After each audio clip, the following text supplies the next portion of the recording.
Esto es comunismo revolucionario. Lo hemos hecho. Usted lo ha hecho. Y usted. Todos nosotros. Por fin este simpático país podrá descansar al sol de una verdadera democracia. Una tierra donde ningún hombre es mejor que otro, donde hay igualdad de oportunidades y respeto por la ley y el orden. Ahora la ley soy yo, amigo. Sí, pero pronto habrá elecciones libres y la gente podrá elegir a sus propios jefes. Usted puede dimitir voluntariamente y volver a trabajar como agricultor. ¿Qué le pasa? ¿Se ha puesto serio? Esta gente son campesinos, demasiado ignorantes para votar. Pero tienen sentido común. Ahora soy yo quien gobierna este país. No habrá elecciones hasta que yo lo decrete. El comunismo ganó la Segunda Guerra Mundial con los aliados y los nazis tuvieron su juicio de Nuremberg. Con la caída del telón de acero y del comunismo, no se hizo justicia a sus millones de víctimas. Las víctimas del comunismo. Hoy la simbología nazi está perseguida. Los símbolos del comunismo, en cambio, han cogido prestigio, incluso están de moda. ¿El comunismo es guay? El Che Guevara fue a la ONU a decir, sí, en Cuba se ha fusilado, se fusila y se fusilará. Lo dijo ante la Asamblea de Naciones Unidas. Fusilamientos, sí, hemos fusilado, fusilamos y seguiremos fusilando mientras sea necesario. ¿Tiene una deuda el comunismo con sus víctimas? Analizamos unas ideas que nunca se han llevado a cabo. El comunismo es una cosa muy curiosa, es una ideología que en el fondo jamás se ha aplicado, es decir, que jamás se ha llegado al comunismo, y es una ideología muy vieja, te la puedes encontrar en el cristianismo primitivo, en interpretaciones del judaísmo, interpretaciones del islam, en Esparta, en Platón. El comunismo es ser buena persona y luchar por las reivindicaciones de la gente. ¿Usted se cree que a este país lo respetan ahora? Tú le preguntas qué opinas del fascismo. Yo tenía asumido que... ¿Tú tenías asumido que ibas a morir? Tenía asumido que me iban a matar, sí, sí. Si estamos viviendo según los bancos dicen que vivamos, ¿por qué no le llamamos dictadura?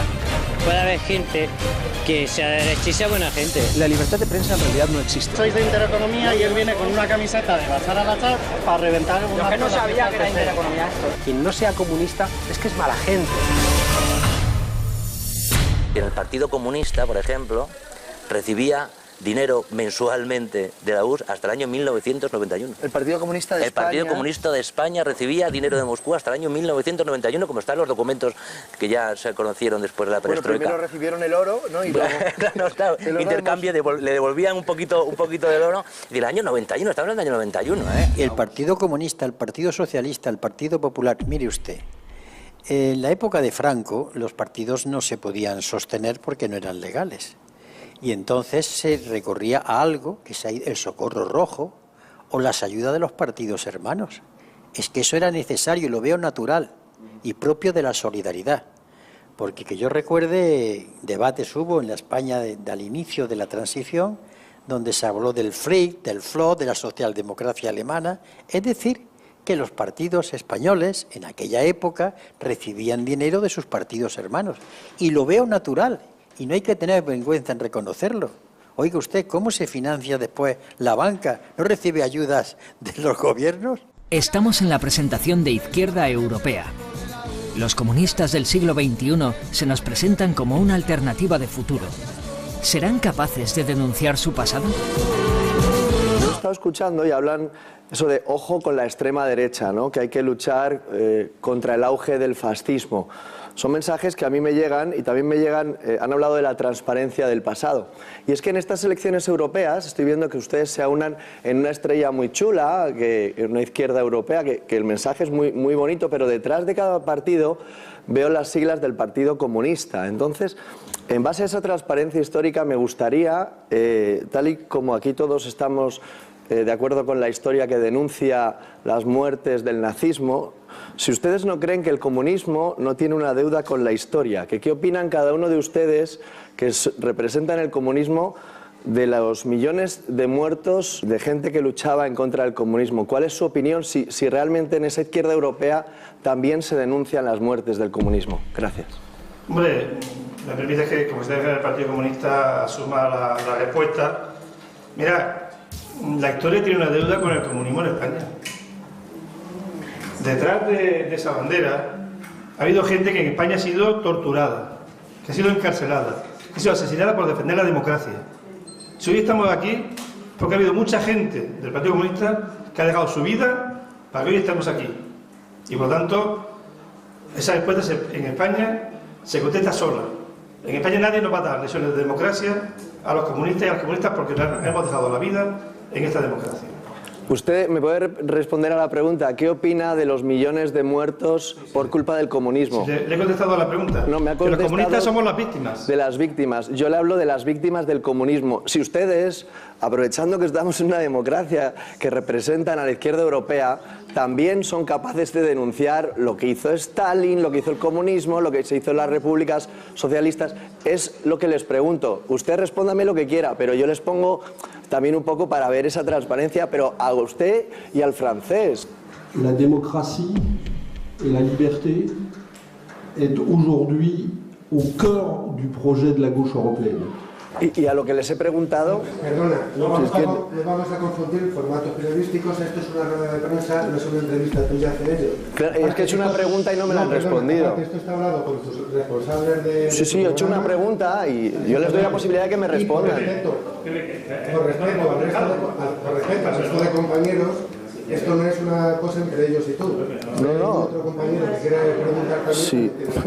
Si se retratan ellos. Hemos contestado la pregunta. Si tú crees que lo has contestado, estupendo. Ya está contestado, por favor. No, en este caso, disculpad, es que mis preguntas... Callo. Tan difícil es, macho. Es decir, tan malos los unos como los otros. No, es que no es verdad eso. Tú le has preguntado a Rajoy qué opina del fascismo. El hecho de que aparezca una nueva generación de partidos comunistas educado en la ignorancia absoluta de su propio pasado y en la incapacidad dogmática para reconocer sus errores me parece muchísimo más peligroso. Es decir, me parece que es objetivamente mucho más peligroso un alcalde de un partido comunista ignorante de sí mismo en una ciudad de Portugal o de Francia que un alcalde, por ejemplo, del Frente Nacional en Francia, donde hay muchos. ¿Por qué los comunistas no condenan sus crímenes? ¿Qué explicación tiene que el comunismo no tenga una condena que llegue al ciudadano medio? Digamos que el comunismo, si ya hemos hecho la comparativa con el nazismo, es un sistema varias veces superior en número de muertos al sistema nazi, ¿no? Porque hablamos de 6 millones de judíos, pero al comunismo se le calcula aproximadamente unos 100 millones de muertos. Es una cifra en revisión, a la vez que es una cifra estimativa, porque no tenemos, ni vamos a tener nunca, la cifra exacta, pero sí tenemos unas cifras más o menos aproximadas. Y si juntamos todas las víctimas del comunismo, fundamentalmente en la Unión Soviética y en China, además de otros países menores como Camboya, tenemos una cifra que ronda en torno a los 100 millones de muertos. De modo que lo podemos definir como el sistema más criminal de todos los que han tenido acomodo en la historia. Hay crímenes abominables que se han cometido en nombre del comunismo y a los responsables de esos crímenes, claro que hay que condenarles o intentar juzgarles si se les pudiera juzgar. Creo que el comunismo fue ingenuo porque pensó que un partido único podía representar la pluralidad de opiniones. Eso es un error. Cuando uno ve los platos rotos es muy fácil decir que el otro los ha roto a conciencia y que a ti, sin embargo, se te han caído de las manos por ingenuo. Pero vamos a ver, cuando eso ocurre absolutamente en todas partes, lo mismo en la Unión Soviética que en China, que en Camboya, que en Corea, que en Cuba, no se puede atribuir a la casualidad o a la ingenuidad de las personas. ¿Qué pasa con el comunismo? Vamos a ver. Tú ves que la sociedad es muy desigual y eso te parece que es injusto y doloroso. Y entonces haces una revolución para acabar con la injusticia y el dolor. Y el resultado es que creas más injusticia y más dolor que antes. ¿Qué haces? Lo tapas, lo escondes, creas un discurso delirante que te aleja de la realidad.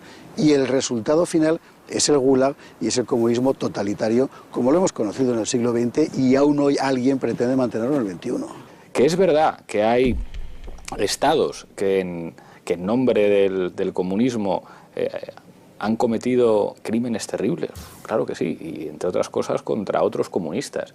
En el periodo estalinista, que es un periodo muy complejo en la URSS, pues claro que se hicieron cosas terribles y que incluso los propios comunistas condenaron. Es decir, cualquier comunista decente reconoce, y eso ocurre incluso desde la propia Unión Soviética, ¿no? Desde que Khrushchev en el 20 Congreso dice aquí se han hecho barbaridades. ¿Es tan difícil condenar los asesinatos del comunismo? 1. Habláis de los crímenes del nazismo, pero no habláis de los crímenes del comunismo.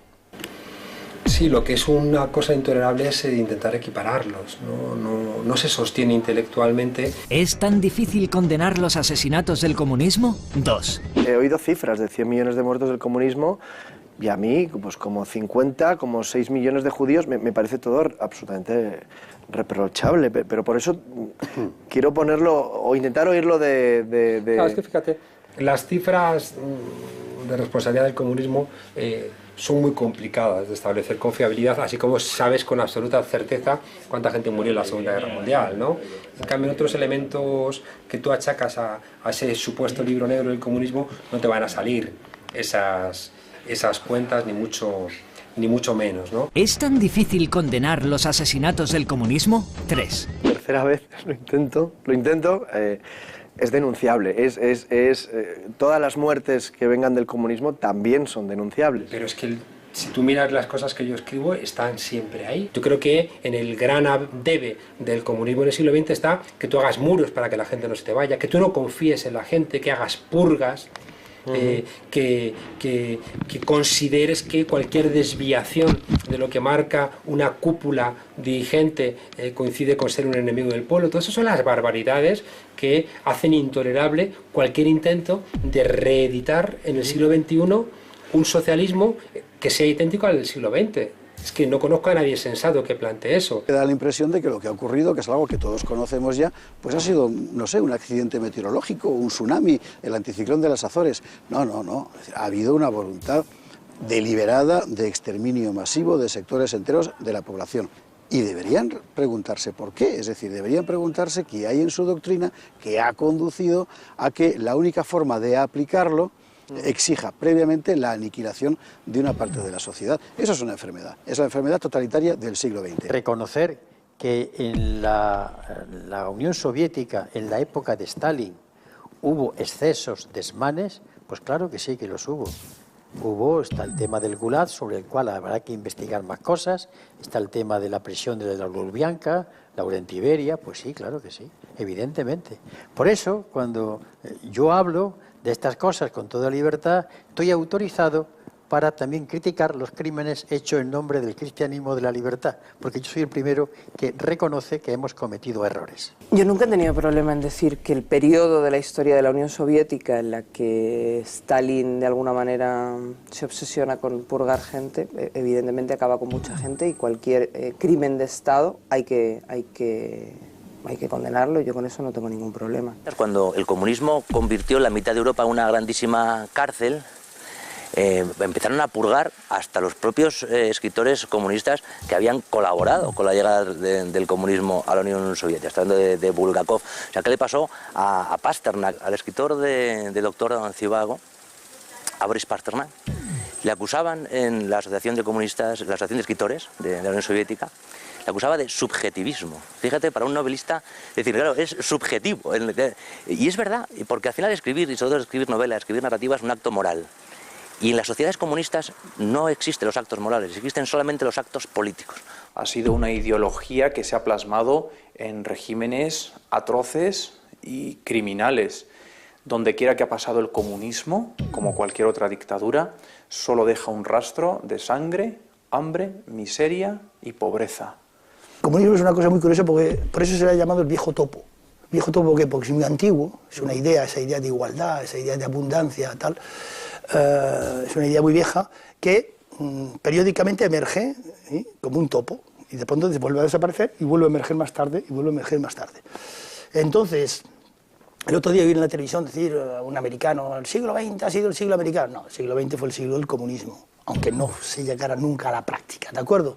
Siglo del comunismo, ¿por qué? Porque todo lo que se hizo en el siglo XX fue en función del comunismo, todo.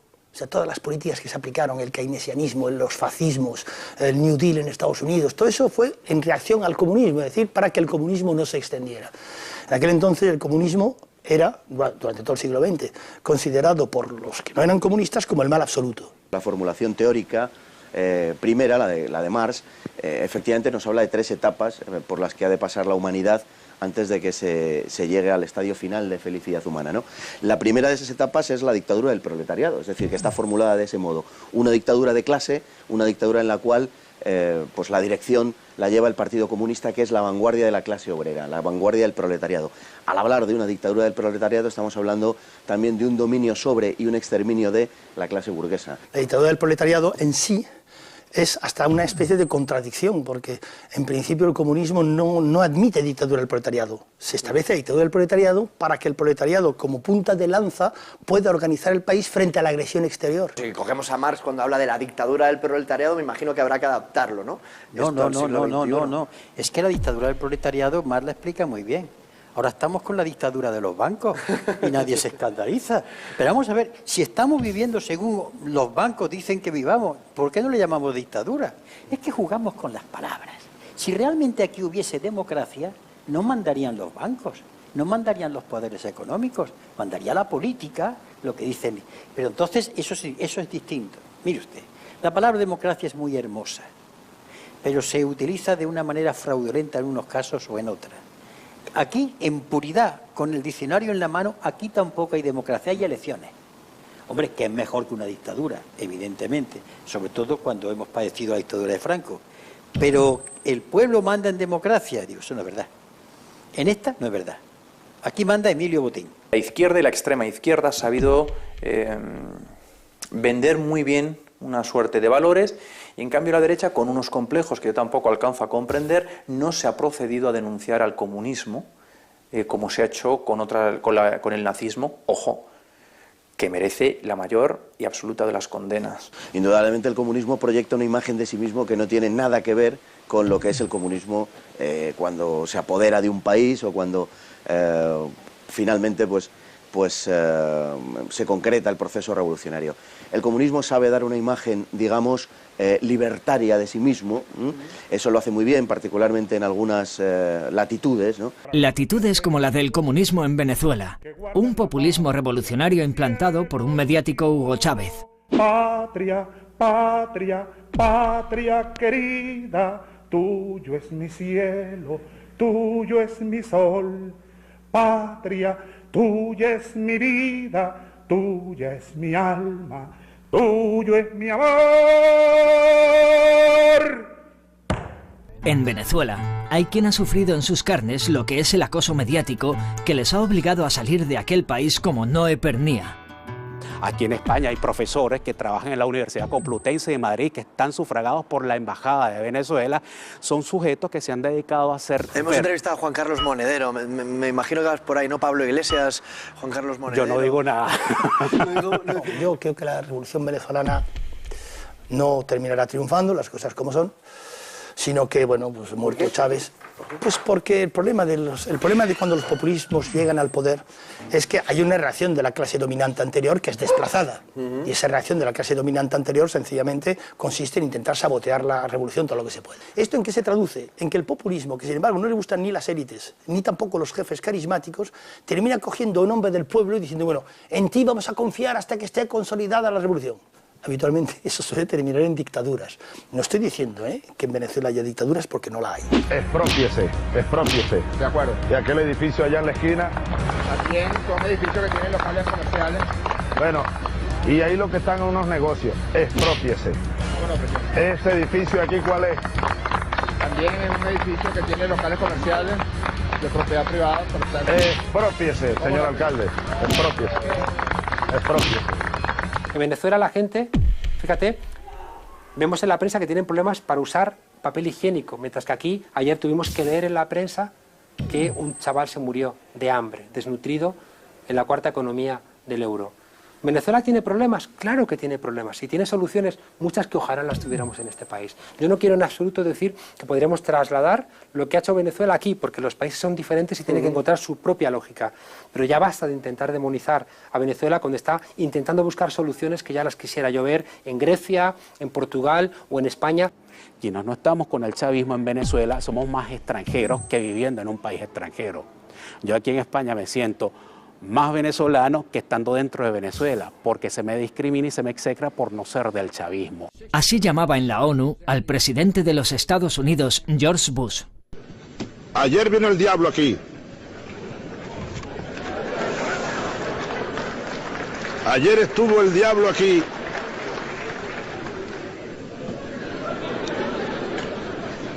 en este mismo lugar, huele a azufre todavía. Venezuela es un caso de una experiencia que puede ser exportada a parte de América Latina, pero en Europa. La familia Chávez, de ser una familia de origen pobre o de clase media en una zona de los llanos de Venezuela, hoy en día los hijos de Chávez pueden darse el lujo de hacer compras todos los fines de semana en los grandes centros comerciales de Estados Unidos y de Canadá. La hija del fallecido líder, Gabriela Chávez, vive como multimillonaria revolucionaria y se va de compras por Norteamérica. Tuitea sus viajes y cuando se meten con ella, Chávez arremete con piropos como gorda y cerda a sus más críticos. Así son los herederos de la revolución. Me cuentas que hay una oligarquía que es como el comunismo soviético, claro, había una oligarquía que vive muy bien. Claro, los coroneles, la familia Castro, su hijo que es campeón de golf de no sé dónde. ¿Es campeón de golf el hijo de Sí, ganó un campeonato hace poco. Cada año, el Partido Comunista se reencuentra con sus orígenes y podemos encontrar a toda la izquierda en las fiestas del Partido Comunista. Estamos en la fiesta del Partido Comunista de España. Nos preguntamos cómo es el comunismo del siglo XXI.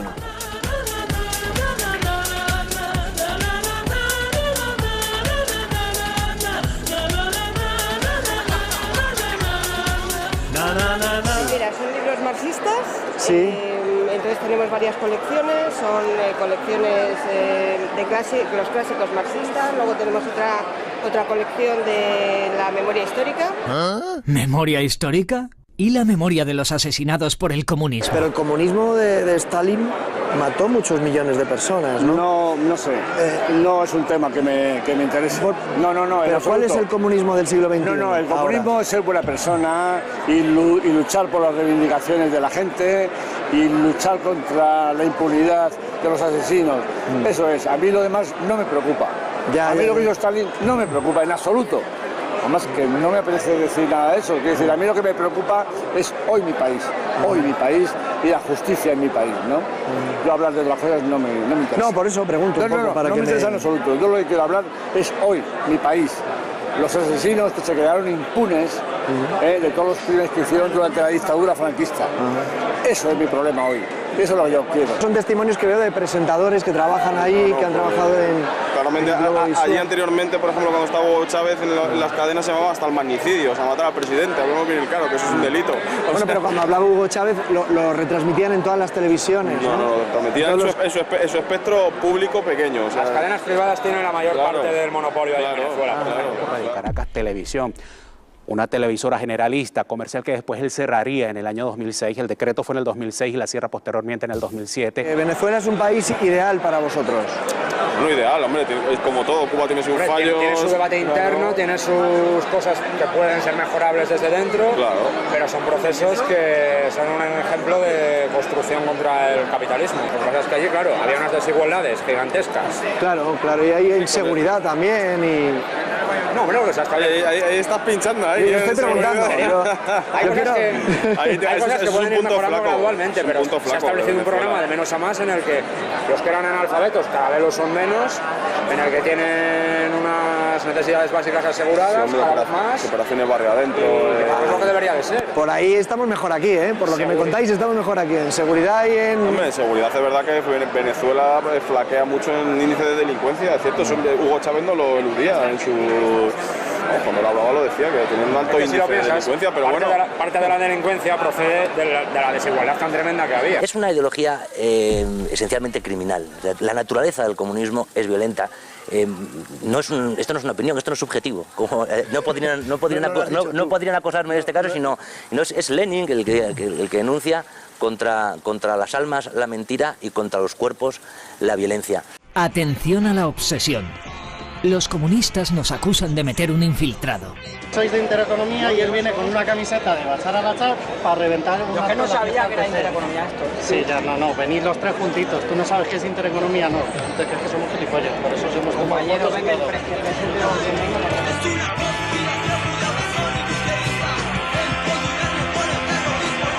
Tú sabes que este signo... Sí. Si miramos, Stalin ha matado millones de personas, ¿no? Sí, Stalin fue un dictador dentro de lo que hubo en la etapa comunista y ya está. Pero no todo el comunismo ha sido solo Stalin. Hasta el mismo Partido Comunista en Rusia lo reconoció y todo eso y ya está. eso te vuelvo a repetir la pregunta. Hay monarquía que también ha tenido su ¿Cuál es fallo y todo eso. el comunismo ideal, el del siglo XXI? ¿En quién lo ves? Bueno, yo no soy quien para decidir en todo eso y en quién lo ve y en quién no. Yo la persona que luche por los derechos humanos y todo eso lo voy a ver también como el que más. ¿Son los de la derecha, la izquierda, los de centro, los socialistas? No, puede haber gente que sea de derecha y sea buena gente. Quien no sea comunista es que es mala gente. Me gusta eso de puede haber gente que sea de derecha y sea buena gente. ¿Vale? Sí, puede haber también, hombre. No hay que catalogar todo de bueno o de malo según su creencia. ¿Es Corea del Norte una dictadura? Para nosotros la libertad consiste en que el país sea soberano, que no sea dependiente de otras naciones o grandes potencias, como por ejemplo España lo es de Estados Unidos, y poder pasear por cualquier calle de cualquier ciudad a las 3 de la mañana sin temor, por ejemplo, a ser atracado. Eso para nosotros es la auténtica libertad y es nuestro concepto y por el que trabajamos en Corea. Casi todo lo que sabemos sobre libertades lo sabemos gracias a gente que ha huido de ese país, que es como una cosa cerrada de la cual es muy difícil conocer algo cierto, ¿no? Un capitán del ejército de Corea del Norte se marchó del país en el 2005 nadando a través de un río que comunicaba con China, en fin, una odisea personal. Y este nos cuenta cómo se vive en Corea del Norte. Este dice que la máxima del régimen es: tu cuerpo es tuyo, pero tu mente pertenece al gran líder. El gran líder era Kim Il-sung, que murió, el gran dictador de esa dictadura marxista-leninista que es Corea del Norte. Ahora ha heredado sus funciones el hijo, que es este estrafalario gordito de la Pamela. Corea del Norte lo único que quiere es desarrollar su modelo social y que la dejen tranquila, así como no impone su modelo sobre otras naciones como Estados Unidos o España. Corea del Norte no quiere que la obliguen a seguir un sistema con el que no estamos de acuerdo. Hay una revolución, hay un proceso para construir un socialismo y no hay ningún motivo de temor a no ser que el país fuera atacado, lógicamente. La válvula de escape del régimen es el militarismo y la ambición de volver a conquistar Corea del Sur, que, como saben, pues tuvieron una guerra al principio de los años 50, con una zona desmilitarizada y hay túneles que demuestran que el norte sigue ambicionando invadir el sur. Túneles debajo de esos 4 kilómetros desmilitarizados. Hay unidades del ejército de Corea del Sur cuya misión es descubrir por dónde están intentando la invasión los de Corea del Norte. Hemos pasado un periodo muy crítico desde el 1995 hasta el 2000-2001 por la desaparición del bloque socialista, que eso hizo que lógicamente la economía se desmoronara totalmente. Corea del Norte, entre los países socialistas, era el más rico, de hecho. El nivel de vida en Corea del Norte era superior al de otros países de la Europa del Este en la época de la URSS. El problema es que al quedarse sola y al ser un país tan pequeño, de apenas 25 millones de habitantes, lógicamente cuesta mucho recuperar una economía así y sobre todo frente a un bloqueo intensivo económico por parte de los Estados Unidos. ¿Qué es lo que demuestra la incapacidad del régimen comunista? Pues comparen el nivel de vida de Corea del Norte y de Corea del Sur, siendo que ambas sostuvieron una guerra y quedaron igualmente destruidas. La libertad de prensa en realidad no existe. Todos los medios de comunicación están sujetos a un control de determinados lobbies o influencias políticas. Por lo tanto, o bien será partidario de una idea o de otra, pero no existe dicha libertad. No se puede hacer fotografías, claro, es que esto nos faltaba decirlo, ¿no? Toda la vivienda es pública y gratuita. La regala el Estado a cada ciudadano, por lo tanto, no existen ni los alquileres ni las hipotecas. Partiendo de esa premisa, lógicamente no se puede una persona coger un trozo de tierra, apoderarse de ella o especular con ella. No existe la propiedad, el Estado te asigna un zulo en unos edificios que se llaman blocks, terribles, grises, feos, pequeños, pobres a morir. Hay hambruna, hay gente que se está muriendo de hambre en Corea del Norte. Tenemos una intranet, pueden usar de forma gratuita los servicios de intranet donde tienen chats, emails y donde volcamos la información de la red internacional que es de interés para los científicos o para los estudiantes. De esa forma, así como otros países como en Corea del Sur o Estados Unidos existe determinada censura en la que se ejercen filtros para determinado contenido, bien sea de tipo extremista o terrorista, etc., en Corea lo hacemos directamente creando una intranet interna. De esa forma también los hackers no pueden echar abajo el sistema. todo eso está capado, por supuesto. Controlado. Claro que sí. Controlado, capado, no se puede. No se puede. Intranet, dicen que tienen una... Lo que puedes leer está controlado, la comunicación que ellos tienen del exterior, ellos no saben qué pasa afuera. Existen campos de trabajo, no tiene nada que ver con lo que dice la prensa, que es básicamente sensacionalismo. Lo que creemos es que la poca criminalidad que hay, que es básicamente nula en Corea, porque es una sociedad en la que no hay prostitución, en la que no hay drogas, no hay trata de blancas y no existen el tipo de problemas que hay en Occidente. Sí, bueno, llámales como quieras, sitios cerrados de los que no puedes salir, donde te venden, por ejemplo, en paquetes humanos al sur de la Siberia rusa para que trabajes en la construcción fuera de tu país. Rusia o quien sea el empresario ruso paga al Estado de Corea del Norte y esos tíos cuando se termina la obra vuelven como si fueran prisioneros políticos, que en realidad es lo que son. El hecho de ser comunista o de estar contracorriente dentro de este sistema no es nada fácil y eso me ha supuesto en muchos casos, no por mi profesionalidad, sino por mis convicciones políticas, el estar de alguna manera continuamente bajo observación e incluso perder varias oportunidades laborales por mi condición política. No conozco casos en los que se discrimina a alguien por ser comunista en una empresa en nuestro país, un país democrático. Sin embargo, ser de derechas en Corea del Norte te puede traer infinitos más problemas, me temo. El comunismo de Cuba lleva más de 50 años intentando demostrar que su régimen es próspero.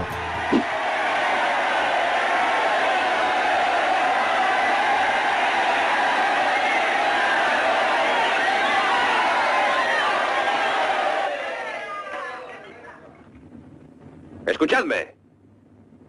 Soy vuestro nuevo presidente. A partir de hoy, el idioma oficial de San Marcos será el sueco. ¡Silencio! Además de eso, todos los ciudadanos de San Marcos deberán cambiarse la ropa interior cada hora y media. La ropa interior deberá llevarse por fuera, para que podamos comprobarlo. Además, todos los niños menores de 16 años tienen ahora 16 años. ¿Pero qué barbaridades está diciendo? El poder se le ha subido a la cabeza. El problema es, si tú tienes a un país cercado, ese país tiende a endurecerse frente a su propia población. ¿Por qué? Pues porque se siente cercado y por tanto no puede aceptar ningún tipo, digamos, de disidencia o ningún tipo de desvío. Hay que ganar porque si no vienen a por ti, vienen a por ti, vienen a por ti. Ricardo González Alfonso ha sido preso político por ejercer su derecho a la libertad de expresión. Pude andar 7 años y 3 meses por las prisiones cubanas. ¿Estuviste 7 años? Y 3 meses. Este libro se escribió en una celda de 1,80 por 2 metros, por 1,80 por 2 metros. Yo pedía que reconocieran internacionalmente que me estaban condenando por escribir este libro, solicitud que yo sabía que no iban a aceptar, o que me dieran un trato tan malo como el resto de mis compañeros, y no uno peor. Ajá. A los 16 días de huelga de hambre gané la batalla. Para poderse sostener en el poder, necesitan llevar a cabo lo que yo denomino el SIDA social, que es el síndrome de inmunoinsuficiencia democrática asumida, que es inocular el virus del miedo y de la desinformación a los niños para ir creando una generación de corderos, amorfa, acrítica. Lo que hacen es igualar a nivel de miseria a la población y una casta, pues vivir como los burgueses que persiguen. Como decía el famoso libro La rebelión en la granja, unos son más iguales que otros. ¿Quién es Sebastián Martínez Ferraté? Un hombre muy aguerrido que se metía en todos los lugares con cámara oculta, incluso con sicarios colombianos, con su cámara oculta delante de un tipo con cara de pocos amigos, la pistola encima de la mesa, en fin, cosas por el estilo, ¿no? Un buen día me llamó su mujer y me dijo, oye, que Sebastián está encarcelado en una prisión en Cuba. ¿Pero cómo? ¿Y eso? ¿Haciendo algún reportaje? No, había dejado de hacer reportajes hace 2 años. 2 años antes, en el año 2008, había hecho un reportaje sobre prostitución infantil en Cuba, denunciándola y la había emitido en Telecinco. 2 años más tarde, trabajando trabajando en el sector hotelero, las autoridades cubanas le pusieron una trampa. Ven a Cuba que te queremos ofrecer un negocio de hoteles. Y en cuanto llegó a La Habana la detuvieron. Desde que se emitió el documental nunca había pasado absolutamente nada. Nada más llegar a La Habana, presentarme en el puesto de inmigración, vinieron dos personajes vestidos de civil y fue cuando me comunicaron que yo estaba detenido por haberle hecho un daño internacional a Cuba. En inmigración estuve 18 días. Estos 18 días fueron tremendos para mí porque es una cárcel, me metieron en una celda los 5 primeros días completamente aislado, solamente tenía interrogatorios mañana, tarde y noche y preguntándome siempre lo mismo, pasándome el documental para machacarte psicológicamente. Después me dejaron suelto durante una semana. Durante esta semana yo pude ir al consulado, iba al consulado durante todo el día, por la noche iba a un apartamento que tenía alquilado a dormir y al cabo de una semana bajo un subterfugio, digámoslo así, me dijeron que yo me presentara otra vez en inmigración, que tenía que firmar unos papeles y tal para poder alargar mi estancia, cosa que era incongruente totalmente. Me acompañaron los dos cónsules a inmigración y allí mismo quedé detenido, me dieron la orden de detención y a partir de ahí el año y medio. Decían que era ofensivo contra el pueblo de Cuba. Pero luego cambian las acusaciones. Le acusan de proxenetismo, de trata de menores. De lo que él había denunciado. Le meten en la cárcel y si no hubiera sido por el ministro Margallo, que consiguió hacer gestiones diplomáticas y traerle de vuelta a España, no estaría ahora aquí. Pensábamos que con la caída del muro de Berlín y cuando cayó el telón de acero habían terminado esos regímenes comunistas de los que finalmente habíamos visto sus miserias. Bueno, pues sigue existiendo un comunismo como ese en Cuba y no entiendo por qué hay algunas personas que lo defienden, porque realmente va en contra de los derechos humanos y en contra de la libertad y de la libertad de expresión. No hagan sufrir más a su pueblo de los 50 años que llevan sufriendo. Justo cuando estaba acabando el libro se produjo lo de Carromero y la muerte de Osvaldo Payá y Jaro Cepero, con lo cual incluí un capítulo hablando de la muerte en una carretera, contando lo que yo creía que realmente había pasado. Tiempo después, afortunadamente, Carromero volvió a casa y ha podido decir la verdad y todos sabemos que fue un atentado de la seguridad cubana. Ángel Carromero fue víctima del Estado totalitario cubano. ¿Tiene rencor con el pueblo cubano? El pueblo cubano no tiene ninguna culpa. El pueblo cubano no tiene ninguna culpa. Es más, el pueblo cubano son víctimas de los hermanos Castro. ¿Cómo voy a tener rencor a esa gente? Hombre, pero has estado 6 meses en la cárcel, macho. Pero es por culpa del comunismo, por la dictadura que tienen ellos. Yo lo que quiero es que se acabe esa dictadura que he sufrido en mis propias carnes y que a día de hoy siguen sufriendo millones de cubanos. Es otro testimonio de la realidad de la isla. Me imagino que hay algún momento que piensas que vas a morir, ¿no? Yo tenía asumido que... ¿Tú tenías asumido que ibas a morir? Tenía asumido que me iban a matar, sí, sí. Yo para ellos era un enemigo, como son todas las personas que eligen pensar de forma diferente al régimen. Estaba aislado, no sabía qué iba a ser de mí y lógicamente asumí que no salía de allí vivo. Confesó en un vídeo que él era culpable del accidente por el que le echaron de la carretera y que acabó con la vida de Osvaldo Payá. Ese vídeo de las cortinas que fui forzado a grabar, que estoy diciendo las expresiones que ellos me dicen que diga, las expresiones cubanas. ¿Quién en España dice...? ¿Pero cómo te forzaron? No tienes opción. Cuando estás allí, o lo haces o lo haces. Ajá. No hay forma. Yo allí... ¿Te pegaron? Yo en el hospital, claro que me dieron. ¿En el hospital? Sí, sí. Yo nada más llegar al hospital dije la verdad. Dije que había sido un golpe trasero que nos sacó de la carretera. Además es que con el fallo de que utilizan expresiones cubanas. Ellos no cayeron en cuenta que en España hablamos todos castellano, pero accidente en tránsito. ¿Cómo es posible que yo libremente decidiera decir, no, he tenido un accidente en tránsito? ¿Qué español dice accidente en tránsito? Ninguno. Le pido a la comunidad internacional que por favor se centre en sacarme de aquí y no en utilizar un accidente en tránsito que podría haberle pasado a cualquier otra persona con fines políticos. Pero tú has visto cuando hace la declaración que utiliza términos que no son de él, que efectivamente él dice que está leyendo una cosa que le han obligado. Claro, que él no habla así, que cualquier español no habla así. ¿Por qué todos los demás dicen que no? ¿Por qué el Ministerio de Exteriores español dice que es verdad lo que se dice en Cuba? ¿Por qué las autoridades diplomáticas no dan crédito a a esa versión y sobre todo el sentido común. Es que si yo digo comportarme de otra forma, igual no estás nunca nadie hubiera sabido la verdad, mi verdad nunca hubiera salido de Cuba, porque ¿cómo se hubiera hecho? Allí es que no hay libertad. Yo vi a mi abogado cuando ya estaba en una cárcel en La Habana. Al cónsul me dejaban verle cuando ellos querían y nunca solas, siempre con un militar al lado. Comunismo en Cuba, que tú lo has vivido, no es sinónimo... Comunismo es represión y pobreza extrema, salvo para las élites militares que sostienen el régimen. Cualquier trabajador cubano vive con unos cuantos dólares al mes.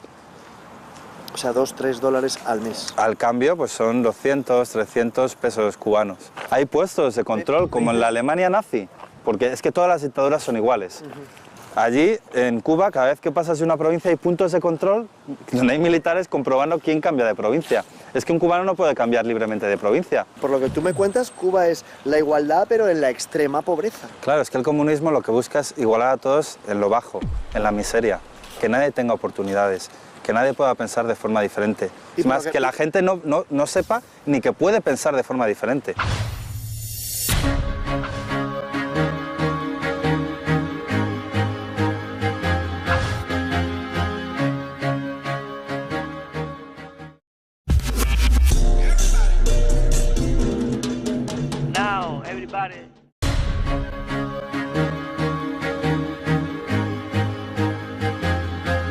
Usted dice que no hay trabajo para todos en este actual sistema. Usted dice que siempre se acoge a la Declaración de los Derechos Humanos de... ¿No cree que este papá Estado que da esa renta básica, que si no pagas la hipoteca te dice quédate hasta que encuentres trabajo, puede provocar que estemos subvencionados, ¿no? Como el ejemplo de Andalucía, que lleva tantos años gobernando la izquierda y quizás se vive un poco de la subvención? Vamos a ver. Primeramente yo hago un discurso, pero mi mejor discurso es el ejemplo. O sea que yo predico desde el ejemplo cómo vivo y todo el mundo sabe de qué vivo. En cuanto a lo de papá Estado, vamos a ver. Seguramente nadie me negará que la solemne Declaración de Derechos Humanos es un monumento. Pues ahí dice que en el caso de paro toda persona tiene derecho a un subsidio. Luego, si estamos con la solemne Declaración de Derechos Humanos, hay que aceptar que todo tiene derecho por ser humano. ¿No hablamos de la dignidad intrínseca del ser humano? Pues eso significa, para que el ser humano sea digno, tiene que comer todos los días, si no ese discurso es bazofia. Pero hay más. La Constitución española habla de una serie de derechos de los españoles, por tanto, el que la gente se le dé cuando no tienen es un derecho al cual tienen, y perdonen la repetición, tienen derecho por ser seres humanos. Usted afirma, para salir de esta crisis, aquello de no pagar las deudas ilegítimas, aquello de la auditoría de la deuda que hicieron en Ecuador, si hacemos eso, ¿no cree que se nos va a respetar poco en el extranjero y no cree que podemos convertirnos en un país que se lleva a la autarquía, como en el franquismo, ¿no? Porque si no pagamos las deudas... ¿Pero usted se cree que a este país lo respetan ahora? ¿A usted quién le ha dicho que este país es respetado ni respetable? Mire usted, cuando un país cambia la Constitución por la amenaza de una gobernante como la Merkel, ese país ya no tiene dignidad, ni sus gobernantes la conocen. Decir que pagar la deuda a los bancos es primero que los gastos de los españoles se llama traición, y ese es su nombre. Lo que pasa es que estamos tan acostumbrados a ceder y a humillarnos que otra humillación nos da igual. Aquí es donde yo quiero ver a los patriotas, los que se emocionan ante un desfile, los que veneran la bandera, sin embargo se callan cuando su país se está vendiendo al extranjero. No los oigo protestar nunca. Tanto que hablaban de desfiles, cuando se entregó el Sáhara, vi a tantos militares callar, ninguno habló. Vamos a hablar de patriotismo, pero de patriotismo sobre hechos concretos. Bueno, del Sáhara hasta Felipe González dijo aquello de hasta la última gota de nuestra sangre. Sí, pero quien lo entregó fue el rey Juan Carlos, de modo que no lo olvidemos, porque Franco estaba como estaba. Entonces, lo que quiero decir es que salirse del euro o no pagar la deuda significa un acto de justicia. Vamos a ver. 37.000 millones de euros el gobierno se los ha dado a la banca. Para empezar, han salido de los españoles y eso es deuda. ¿Por qué los españoles tenemos que pagar eso a la banca? Pero según los últimos cálculos que he leído, son 100.000 millones el pueblo español le ha regalado. Y eso es deuda que hay que pagar. ¿En razón de qué? Eso es deuda ilegítima. De eso, ¿por qué no se habla? Entonces, ¿por qué? ¿Porque la banca tiene bula? No, tiene el poder. Ese es el problema. Que el gobierno es el dominguillo, es el criado, es el lacayo del poder económico. Ese es el problema. Así que no pagar significa lo siguiente. Si no pagásemos, los bancos alemanes se lo pensarían. Y esto es el discurso que el político tiene que decir. Y decírselo claro a su pueblo. Porque en política hay que decir la verdad. Y decirle al pueblo cómo están las cosas. Pues dígame la verdad. ¿Qué es lo que pasa? Que esas fuerzas políticas que dan unos discursos tan bonitos, luego suben al poder y no hacen prácticamente nada que les ha llevado al poder. Pero hablo de Felipe González, hablo de Zapatero y hablo de Rajoy, ¿eh? Pero mire, ¿estamos todos enfadados? Sí, están ustedes enfadados, pero cuando todo el mundo está enfadado, pero cuando yo veo la intención de voto, veo que lo siguen votando. Y en este caso ya tengo que decirle algo. Pues pueblo mío, tú también eres culpable.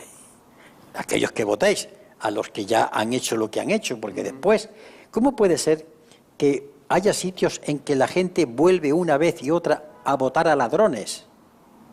Entonces, no le echen la culpa a los ladrones, sino a ustedes que los votan una y otra vez. ¿Pero qué tiene el poder? ¿Son esas fuerzas económicas las que les obligan? ¿Qué tiene el poder cuando digo el llegar al gobierno? Un momento, ¿Qué hace que cambien el gobierno no es el poder. No, lo demuestran cuando suben los políticos y les dicen, tú no mandas, ¿no? No, el poder es el poder económico. Ajá. Cuidado. El poder son las eléctricas, Emilio Botín, Francisco González, Endesa, Ensidesa, esos son los poderes, la banca. El gobierno es el manijero. ¿Sabe usted lo que es un manijero? No. Es el capataz de los cortijos andaluces. Ajá. El que trata con el personal, pero por encima está el señorito. Y esto es así, y la prueba está cuando el presidente Zapatero, de acuerdo con Rajoy, cambian una constitución, pero no porque se lo ha dicho el pueblo, sino porque lo ha dicho en un gobernante extranjero. Y recibe una carta amenazante y se pliega. ¿Esos son gobernantes? Eso se llaman dominguillos. Cuando el comunismo se ha llevado a cabo, ¿por qué termina en un populismo revolucionario, en un totalitarismo, en una ausencia de libertad? Hablo de la URSS, hablo de Cuba y hablo ahora de Maduro en Venezuela. Bueno, vamos a ver, quite usted a Maduro. Quite usted a Maduro porque Maduro ha ganado las elecciones. Y es curioso que una determinada prensa española habló de Hugo Chávez como dictador cuando ganó todas las elecciones. E hizo algo que no han sido capaces de hacer los gobernantes occidentales. Someter su mandato a revocación. Es decir, en medio del mandato decir, ¿queréis que siga? Eso no lo ha hecho nadie en Occidente, que tiene que aprender de ahí mucho. Unión Soviética. En la Unión Soviética ha existido eso con lo que empezamos la intervención, pero la Unión Soviética fue la que le dio de comer a los rusos, porque con la Iglesia Ortodoxa y con los zares pasaron más hambre que todos los siglos anteriores, y el régimen soviético le dio a su pueblo de comer, le dio sanidad, le dio cultura, y bastante la echaron de menos cuando se cambió aquello y se encontraron que tenía que pagar la calefacción, la electricidad, etcétera, etcétera. O sea que en el régimen soviético había sus luces y sus sombras. Fidel Castro. A Fidel Castro lo hicieron comunista los Estados Unidos, con su perniciosa manía de meterse donde nadie los llama, violando la legalidad internacional. Por cierto, ¿sabe usted que durante 27 asambleas han condenado a Estados Unidos todos los países de la Tierra por mantener el bloqueo contra Cuba? Y siguen. Fidel Castro fue un revolucionario que se levantó contra una dictadura que mataba a su pueblo de hambre. Y le puedo asegurar que en Cuba se come, que tienen una educación y una sanidad que han mandado médicos a todas partes y la prensa nunca lo dice. Por ejemplo, los médicos que hay en Haití. En Sevilla hay maestros cubanos dando clases y no he oído a nadie dar esa noticia. Y naturalmente es un concepto que tienen. No estará de acuerdo conmigo en que hay menos libertad, que hay solo un partido político. Mire usted. La libertad no es solamente la asistencia de partidos políticos, porque verá usted, aquí hay partidos políticos y hay zonas donde no hay ninguna libertad. De modo que lo que pasa es que efectivamente, al tocar el tema Cuba, que es un tema espinoso, yo le confieso lo siguiente, seguramente yo discutiría muchas cosas con el comandante Castro. Lo he hecho. cuando he hablado con él. Pero tengo claro una cosa. El comandante Castro y yo estamos en la misma trinchera, contra los Estados Unidos. Pero estamos de acuerdo que en los regímenes comunistas la gente se escapa. Como en Corea del Norte. Evidentemente, sí, mire usted. Sí, y por varias razones. Una, porque no están a gusto al llegar a determinado nivel de vida, quieren más cosas. Ajá. Y en segundo lugar, también, sobre todo pasó en Berlín, porque tenían enfrente un escaparate. Y es verdad que se fueron, pero no se cuenta la segunda parte. La segunda parte, que en la Alemania del Este, en el Berlín actual, siguen votando a los antiguos comunistas. Porque circula en ese mundo una especie de proverbio que se lo voy a decir. Cuentan los excomunistas las poblaciones y dicen lo siguiente: lo que nos contaron del comunismo era mentira. Lo que nos contaron del capitalismo era verdad. Nosotros nos hemos encontrado con estos nuevos políticos que tienen más capacidad que nunca para tener más información que nunca, pero menos preparados. Entonces, incluso hoy la encuesta PISA dice que nuestros profesores, por irme a su profesión, son los que menos se reciclan, los que menos se forman. ¿Por qué cree que es esto? Cuando la gente les busca a ustedes como políticos, los de antes sí que eran buenos, ¿qué les pasa a los de ahora? Voy a ser brutal, pero la verdad hay que decirla. Los políticos somos como la sociedad que nos pare y nos da a luz. Salimos de ustedes. Por tanto, los políticos somos el reflejo de lo que somos como sociedad. Hoy va usted en la calle y dice: yo no pago impuestos, hacen bien en robar, yo haría lo mismo. Luego, si hay podredumbre en los políticos, porque vienen de un lugar podrido. Lo que ocurre, su gran pecado de los políticos cuando delinquen, cuando hay un delincuente que se demuestra que es cargo político, su pena debía aumentársele. O sea, es un agravante, porque el político no debe hacer eso. El gran pecado es que cuando llegan a un cargo político debieran romper con esa cultura. Pero no se extrañe usted, los políticos salimos de la sociedad, no somos una raza aparte. Somos hijos de Juan, de Pedro, de María, de Antonio, y bueno, y llevamos nuestros defectos. No estoy culpando a los políticos, repito, yo les pondría pena doble, sino que no digan, bueno, es que el que se hace político de pronto sufre una transformación. No, viene de ahí.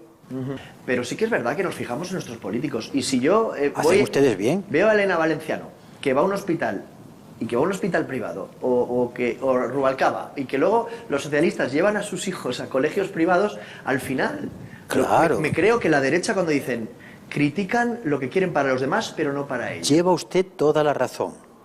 Por eso no se olvide que he dicho unos minutos antes que yo intento predicar con el ejemplo.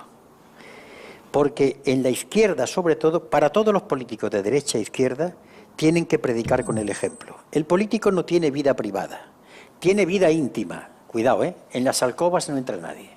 Sí, ahí no vamos a preguntar. Pero vida, no ya, ni yo me lo consiento, pero en la vida privada la gente debe saber de qué vivo.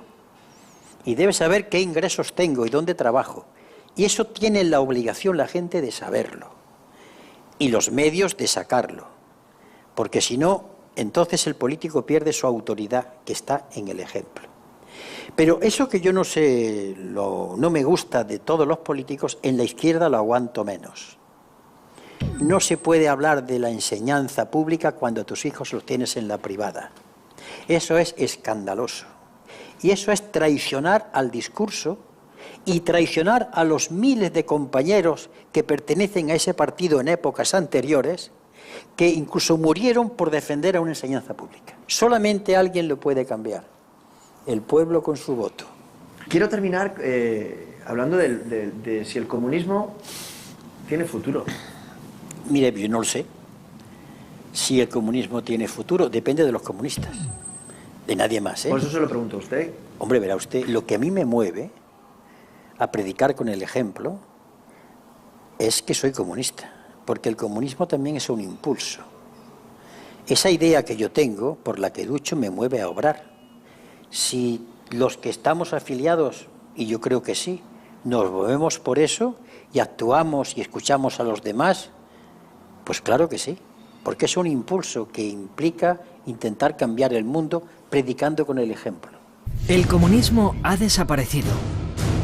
Quedan algunos símbolos, llenos de un romanticismo que tristemente nos muestra una realidad llena de daños colaterales.